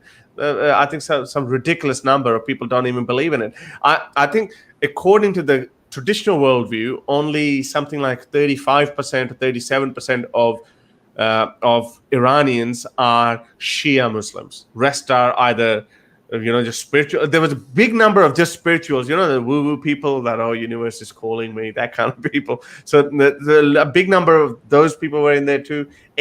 Confirmed atheists was something like 10%, and then there were agnostics who were 20% or 22% or something. So it's happening everywhere, and they have absolutely no idea how to tackle that. So if they get bugged by the students, that atheist is saying this, Mr. Mufti, what do you have to say on that? And then they would give some really bizarre kind, and it creates more product for more content for me. I put subtitles on it. I don't know if you've seen some of the hilarious stuff that they made. Like Europeans are depressed people. That's why they're lying naked on the beaches. Those are the guys. But those guys get bugged by people, by their own students. That Harris is saying this. What do you have to say to that? So if they're damned if they do, they're damned if they don't. So they have to talk about it, but they're clever. They don't mention me by name, but it doesn't matter. I mean, one of the guys who actually said that, one of his admins actually contacted me recently. They said, anyway, I should say that, but so I mean, they are in some of these people are getting in touch with me now because they know it's getting very problematic for them. I mean, when they discuss you, do they show your image? No, they don't show my image. They don't show my name. They just said these atheists, and everyone. And I'm not overplaying my part. I mean, there are so many people who know me, and just people just randomly send me screenshots of so and so group is talking about you. The groups of hundreds of thousands of members, so that they show my image or they do whatever. But these people, they the word atheist, atheists in Urdu are called mulhids. And as I said, because I was the first one, it's like, being the Uber, and now everything else just comes after, is just after. So the word atheist or mulhid, my channel is called Pakistani Mulhid, meaning Pakistani atheist. It becomes synonymous with my face in a sense. That, as I said, there's so many other people who come out as well, but nobody's actually showing their face either. There's a very intelligent guy, Ghalib. He puts a mask on. There's another guy, ex-Muslim Spartacus, whom I helped get him out of Pakistan. He doesn't show his face. There's a Canadian doctor, very intelligent guy. He's just created a channel. He doesn't show his face either. So I'm the only one who shows his face, and I am trying.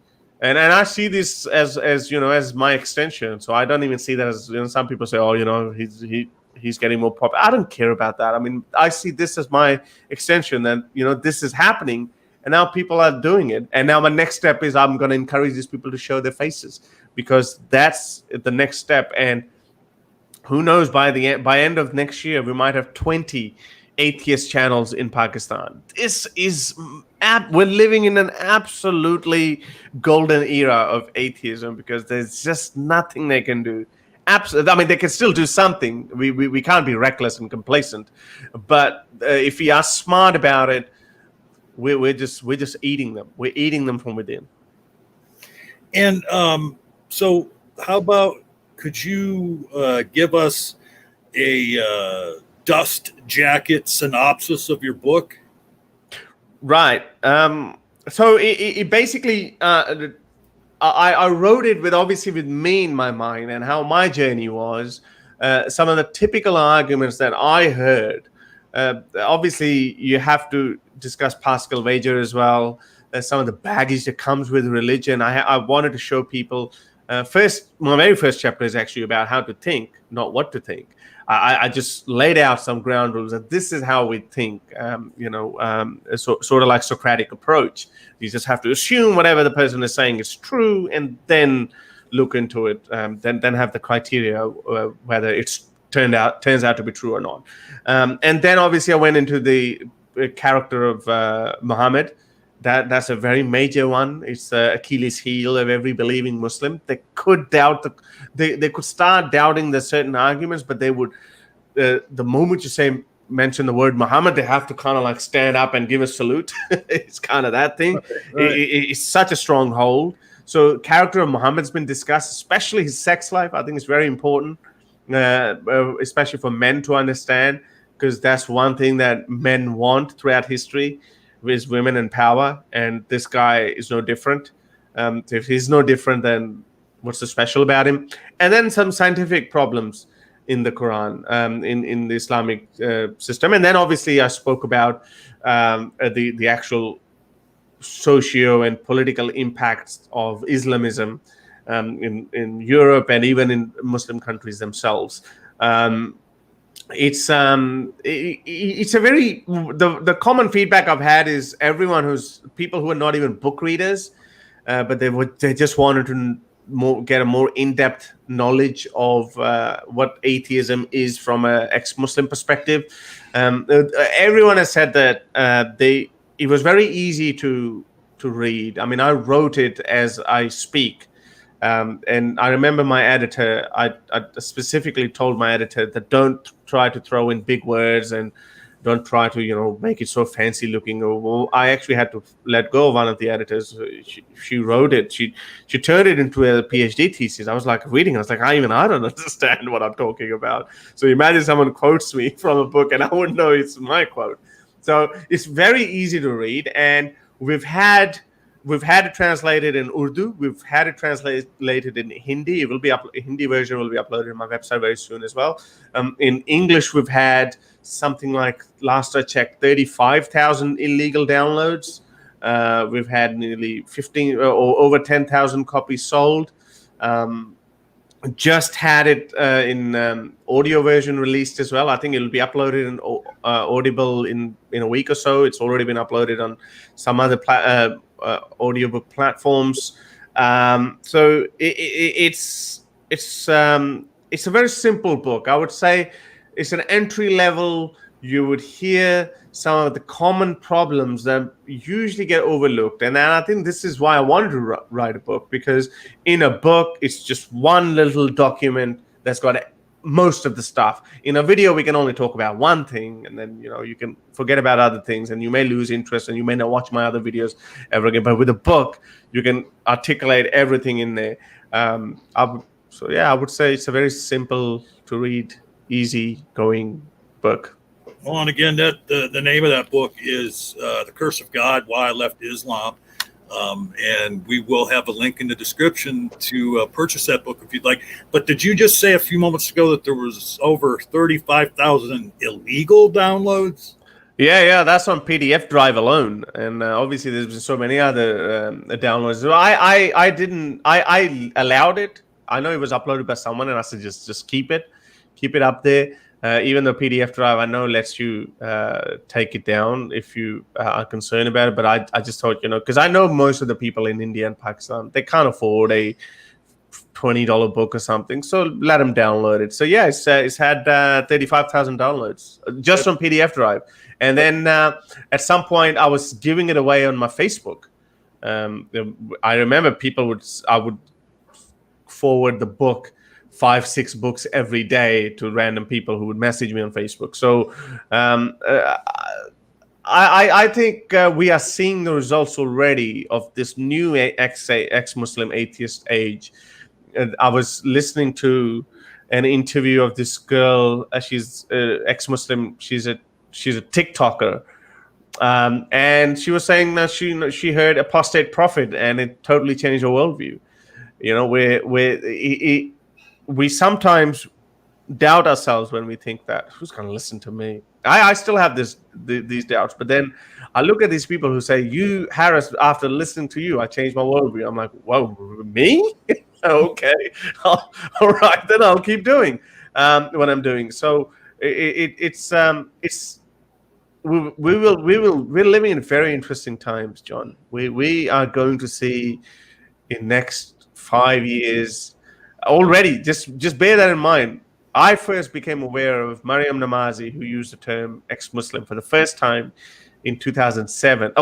She had been, I think it was late in 2006 or something, but I first saw it in 2007 BBC interview, where she was standing across Richard Dawkins. The infamous clip where you might have seen where Richard Dawkins asks this cleric, "What is the punishment for apostasy?" And the guy says, "The punishment for apostrophe is death." So that one. So that was filmed in 2007. That was the first time when I saw, whoa, there's a thing called ex-Muslim, and I was already becoming an atheist at that point. I was like, okay, it didn't resonate with me because I was in love with Richard Dawkins, etc. at that point. But later on, I realized that this 2007 ex-Muslim movement started. This is 2020. In 13 years, every survey you look at, atheism is spreading like a wildfire in Muslim world. There was a BBC study done called Arab Barometer. Well, it was actually Arab Barometer, but BBC published it. Look at that one. Atheists jumping from 2% to 15%, 5% to 25%. It's just mind-boggling. And this detailed study of Iran just came out a month ago by a Dutch university. It's phenomenal time to be. What a time to be alive in. In 5 years' time, I'm telling you, you would see a major blow. And clerics have started noticing it. They know that it's not the Christianity that's knocking on the door or any other religion. It's atheism. It's just quite fascinating. Well, and it's social media is really providing impetus to that. I mean, allowing people like you to get your voice out there to more people, and of course, the westernized countries, started out with the social media, but the more it's getting into those Muslim countries, and the governments can try and tamp it down, but it's just like an animal you can't control, because there's so many ways to access the web that they're not going to be able to hold it back. I mean, and I kind of agree with what you're saying. I see why what you're saying can be true, because there's going to be a critical mass that we hit where in all these repressed countries where the government try and control everything, the floodgates are just going to open up. I mean, and there's going to be more and more people that are going to hear your message and the message of other ex-Muslims. The only thing I want to point out is that it's still hanging by a very narrow margin, and it's hanging by a thread in a way that if YouTube and Facebook decide or they give in to pressure, we know that these are corporations. If they just give in and they say, okay, no more criticism of religion, no channels, blah, blah, blah. If they shut us down, this can be a major, major blow. So this is also very important. And I'm sure that, there's some other games at play because, they would be like, yeah, why? It could be at some high level. They might be under pressure as well that don't bar this because, this is the best way. I say that, you cannot fight radical Islam. What are you going to do with 1.8 billion Muslims or however many there are? You can't do it. I mean, with people have been thinking about, France is going to come hard at him. And what is France going to do? Nothing. You can't, absolutely, there's nothing. What are you going to do? There's some people say 8 million. Some people say maybe 12 million French Muslims are there. So what are you going to deport them all? What are you going to do who are second, third generation Muslim? What are you going to do to them? Nothing. There's nothing you can do. The only thing we can do is change the minds of these people. Every Muslim who becomes an ex-Muslim, this problem of Muhammad's cartoons and you hurt my feelings and my religious feelings, etc. That these problems will be gone. People like the Western way of life. People like nice progress, cars, and comfort in life. People like that, but what holds them back are these traditional views, like religion, for instance. Religion as invasive as Islam, as authoritarian, as authoritative as Islam. Those are the things that actually hold people back. And as I said, that's the only solution. Far right can go crazy about deport them and all that crazy nonsense. They can blurt it out. That's not the solution. The only solution is change the minds of these people, and we have shown that we can do it. We are doing it very well without any major support from anyone.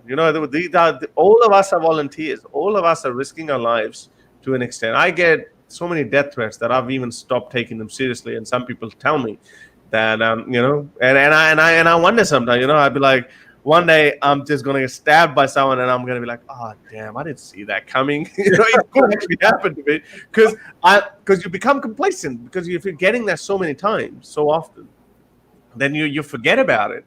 But my point is that with no support, we have absolute just few patrons who support us, but no organizational support from anyone, no governmental support from anyone. And as I said, this is the only way. This is the only way you can combat radical Islam. Yeah, and so I got one other thing I was going to ask you to do, if you would like, is before we start closing it up, could you say something to the effect of watch the Apostate Alliance with hosts John Peterson and Faye Rahman. Could you say that in Urdu? Oh, right. Okay. Do you want me to say that in Urdu? Right. Okay. All right. I'll start. Let me start. Yeah. let me gather my thoughts. Okay, मेरे प्यारे दोस्तों, मैं हूँ हारिस सुल्तान, एक पाकिस्तानी मुल्हिद, और अब आपने देखना है अपोस्टेट अलायंस जॉन पीटरसन और फे रहमान के साथ. ये बड़ी अच्छी आपके साथ बातें करेंगे, और अगर आपने डिफरेंट पर्सपेक्टिव लेना है, आपने एथियज्म को समझना है, तो इनको जरूर देखिए और सब्सक्राइब करें और बेल के बटन को जरूर दबाएं. Awesome. Right. And I wanted to show you something else to maybe bring another smile to your face. A few months ago, we had an ex-Scientologist on. Right. Twice, actually. And, oh, man, I'm hating myself for forgetting his name right now. but I'm sure people watching remember who it was, and Faye was just so taken aback by the stories he was telling about and explaining Scientology. And this is a screenshot I got from that interview of Faye. Oh. We're bugged out. She's shocked. I couldn't believe what she was hearing. And I love showing that picture. I wish Faye had been here to talk to you. I met her in England once, actually. Yeah. Oh yeah, awesome. I mean, I just love her, and she's the one who opened the door to me to all of this, knowing of ex-Muslims and what Muslims go through. And I've always been shocked when whenever I hear the things that happen to, apostates and gay people and things like that in Muslim countries. I mean, I was just shocked. And I've said, like, wait a minute, why am I having to go to like social media here about this? Why isn't every mainstream media on the planet shouting about this from the rooftops? And they just don't. I mean, it's a daily occurrence. And I think just yesterday or the day before, in one of those demonstrations in Bangladesh, one of the guys was beaten to death. The video was circulating on Twitter just yesterday. Mainstream media, again, they all have their own little problems, and they have to look into the geopolitics and everything. You remember when I think the age of mainstream media is gone, because people always box in the media channels as well. For example, CNN, oh, that's just a leftist channel. Oh, Fox News, Republican and warmongering and all that. I remember when the movie, there was a documentary shown, Beneath the Veil, on CNN just a week before United States went into Afghanistan. We all watched it. That I remember now, it actually shook me. There was one clip where this woman in a burqa, she's in a football stadium. These guys, Taliban guys with AK-47, they just bring two women to a football stadium, and they point to her, they sit down, and you can't see their faces. The burqa's in front of. They're reluctant. They know something bad is about to happen. They sit down. He points the gun at her, and he just shoots it. You can see blood splattering from front. And this is obviously this woman who's the undercover journalist. She's filming it from far, far away. But you can see the blood coming out, and she falls down. That was the first time I saw someone dying on camera. And I was like, whoa, that happens. As strong as that imagery was, I was still led to believe that this is American propaganda, because America was preparing to go into Afghanistan, and they wanted to change the narrative of the world. That, look, these guys are so bad, and that's why we're going in to liberate these women, blah, blah, blah. And we know the truth. America wasn't going in to liberate those people either. It's a sad world, I think, in a sense that we have our own agendas. Western governments also have their own agendas. As you said at the start, Saudi Arabia, Saudi Arabia was, or probably still is, one of the chair countries of UN Human Rights Council, where they behead people. You can get a video every day out of Saudi Arabia where they're beheading people with a sword, with one hit, as those freaking Dark Ages and Game of Thrones kind of era. But United States would never say anything. European countries would not say anything. And Muslim countries will have their own baggage, and they would sell that and they would use that. They would say, they say that all the time. That why did America go into Iraq and not in Sudan, for instance? Because there's no oil in Sudan. That's right. Yep. So, and I don't buy the narrative that America went into Iraq because of oil. I have the tendency not to believe in any conspiracy theories, although I do understand there's a lot of things happen behind the curtain which we don't know about, and it could be very stupid, dumb intelligence, as George Bush, his administration said that we were just given bad intelligence. I remember watching Colin Powell giving those slideshows and saying, "Hey, look, this is it." And even at that time, I was like, "Oh, come on! God. But well, George W. Bush was certainly given some bad intelligence. Yeah, that's what I think. That's what I think. I don't think that you can go into it. I mean, it wasn't for oil because you can get oil. There's so many other ways of getting oil as well, and I don't buy into conspiracy theories. But my point is, well, I'm sorry, but just forgive me. I guess my sarcasm didn't come through. What I meant was, it's George W. Bush was certainly given some bad intelligence because right, because he's not intelligent enough. Yeah. Right. I get it. Yeah, look, you see, since we've seen Trump, George W. Bush seems like an Einstein now. Yeah. I mean, he actually does. I mean, I've mentioned similar comments before. I mean, and even as horrible of the things that George W. Bush did. I mean, essentially, he's a war criminal. He's still like one of those people that you hear him talking or you see him, and I'd sit down and have a beer with that guy, and you can't put your finger out why. And it always seemed odd to me that George W. Bush and Michelle Obama have formed this friendly relationship. You always see when there are different events that they're very close. When you look at this is what I look at. I mean, I obviously grew up in the 90s, and I remember vaguely Bill Clinton's era, and then I remember obviously George W. Bush. I was a young man, and then I saw Barack Obama. We were so hopeful that this new wave of first black president. He everything he says, it sounds good. But then it was a disappointment. I mean, what did they say? That he started more wars than George W. Bush, or he? But nothing really changed. And even with Trump, a little part of me, I was like, it'd be interesting if he wins. I was shocked when he won. I remember everyone in Australia as well. We were all taking him as a joke that they're not. And I think complacency got the better of Hillary Clinton as well. But a part of me was like, maybe someone who shakes the system. Let's see how that turns out, because all these guys were career politicians. You may call George W. Bush war criminal, but who else would have done what? Any other president would have gone into Afghanistan as well. Maybe not Iraq, but they would have gone into Afghanistan as well. And when these wars happen, obviously collateral damage and human rights abuses take place, even unintentionally. I always say this there's a video clip where I spoke with this Pakistani conspiracy theorist who said America is the biggest criminal, blah, blah, blah. 9/11 was an inside job, etc.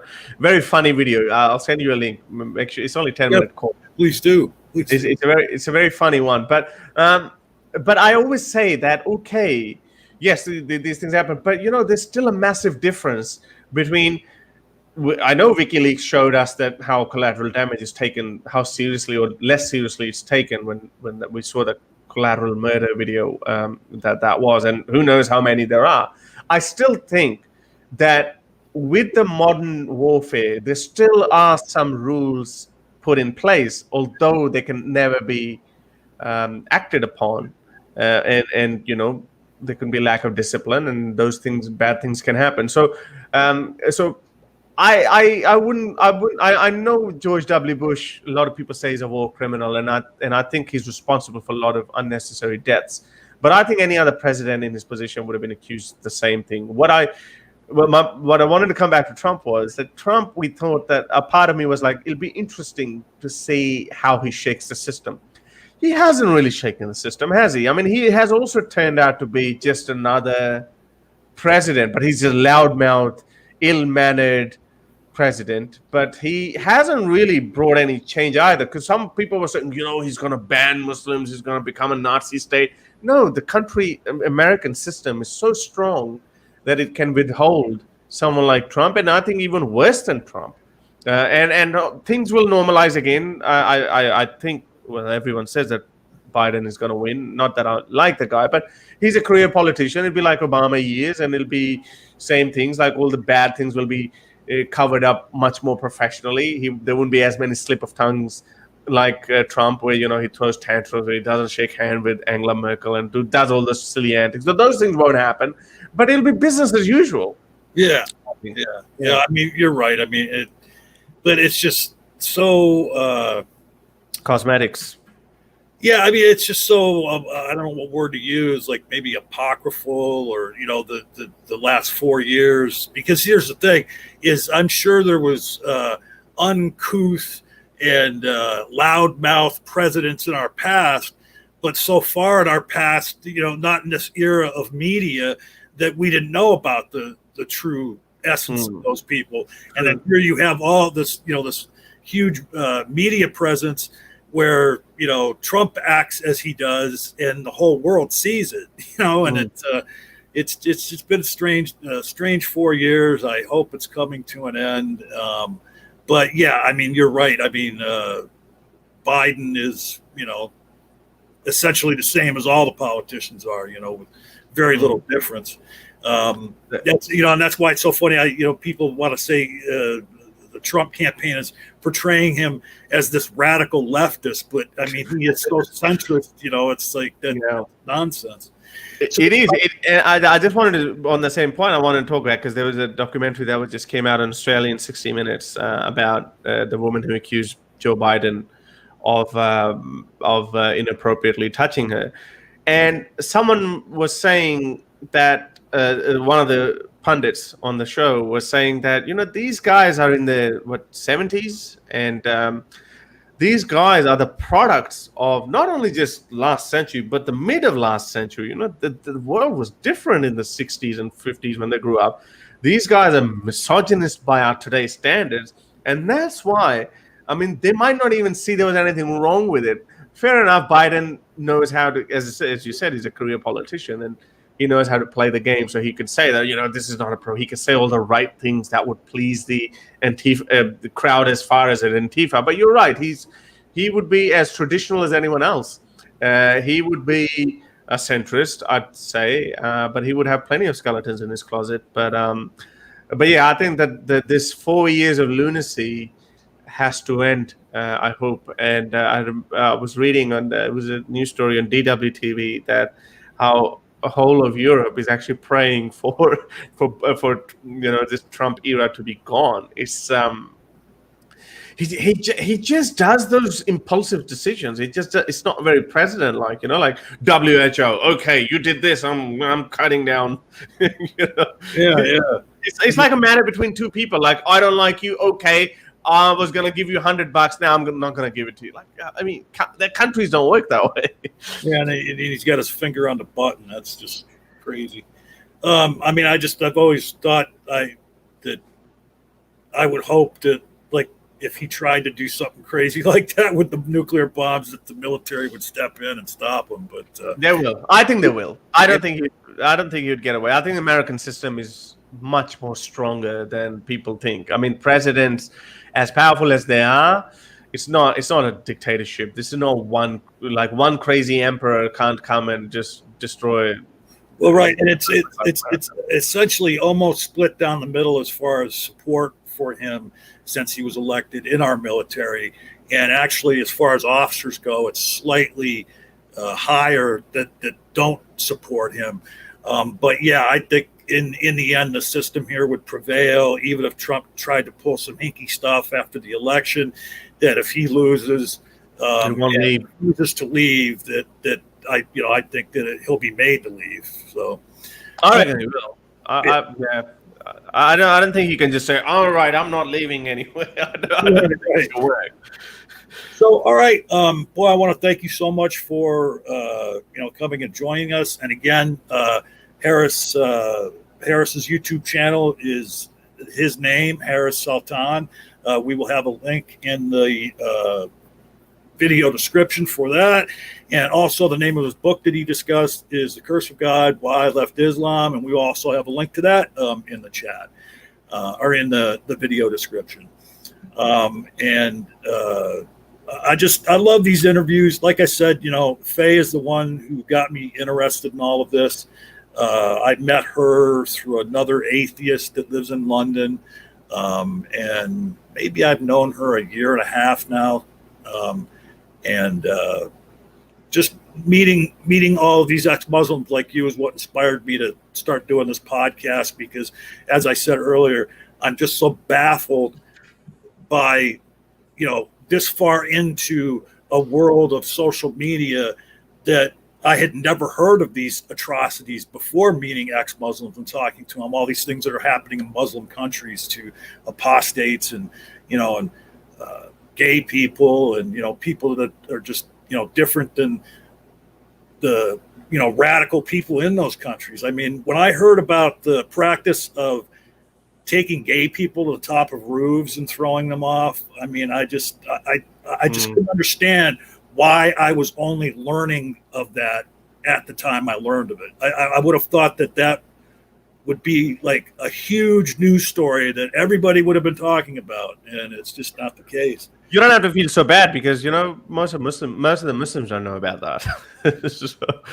so yeah. Oh wow.